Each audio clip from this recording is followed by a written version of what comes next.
Yeah, I'm a fraud. You know, most people put their highlight reels on Facebook, right? It's all the good stuff, the weddings, the babies. But I thought I'd mix it up for today and tell you about something I've really struggled with for as long as I can remember. And that is binge eating, not drinking, binge eating. I mean, something recently came about that really brought this full circle for me, and that was a mini egg-induced coma, is it? Yes, coma. During the Super Bowl on Sunday, I pretty much woke up with a bag on my chest, empty, and barely made it to see Tom Brady win the Super Bowl again for a fifth time. So this binge eating, when did it start? I don't know exactly, but as long as I can remember, I've justified big workouts or something with a big binge afterwards.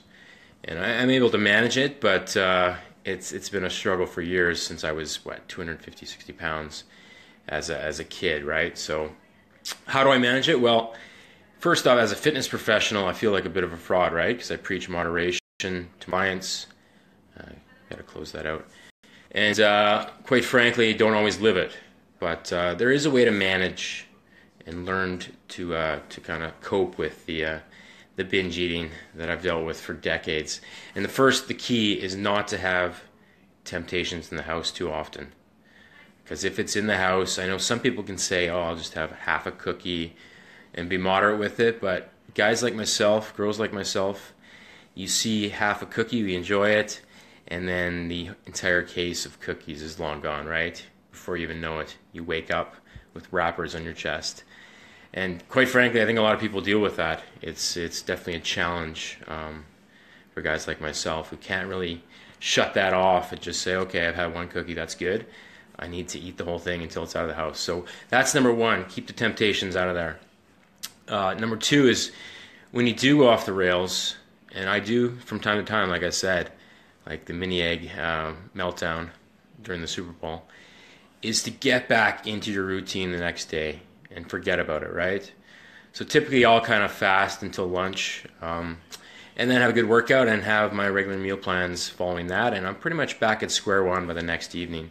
If I jump on the scale, a lot of that water weight is gone. So it's managing the binges and not letting them cascade into all or nothing 3-4 days of you just going off the rails, eating crazy amounts of food, right? So that's the big one.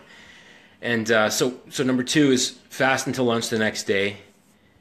Sorry about the cookie. Yeah, Melissa gave me a cookie the other day. I did stop at one, but that was pure pressure. If no one else was there, I probably would have ate 2 or 3. So thank you for being there. You moderated my cookie intake. So, you know, binging can be a part of a successful diet. I mean, the leanest I've gotten, I was under 190 pounds at 6'3", and I had a weekly binge on Saturdays of 600 grams plus of carbs. But the other 6 days of the week were a struggle, right? So you can manage, if you really can't avoid binging, you can plan around it and have a successful diet. But, you know, there's some health complications there, and I wouldn't advise that for most people. But if you want to go that route, I did write an article on my site, mitchcalvert.com, that kind of goes into the detail of how you would binge and still get the results you want. So, yeah, quite frankly, for the people that just jumped on, I've struggled with binge eating since I was 260 pounds right after high school. And now I'm leaner, healthier. The perception of being a fitness professional, I coach people how to set good habits, get good results when it comes to fat loss. And I still struggle with the binge eating. When things are in the house, I tend to try to stop at a moderate amount, but often I won't, and I'll go off the rails. So if you're that type, the first step is to keep things out of the house. Second step is to get back on the horse the next day and forget about it. So pretty simple, 2 steps.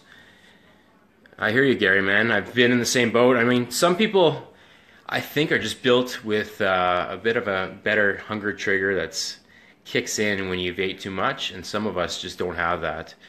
And we really need to moderate our intake of food, or else it just becomes a huge issue. So hopefully this helps, guys. Definitely so many people in the same position as me, I could tell.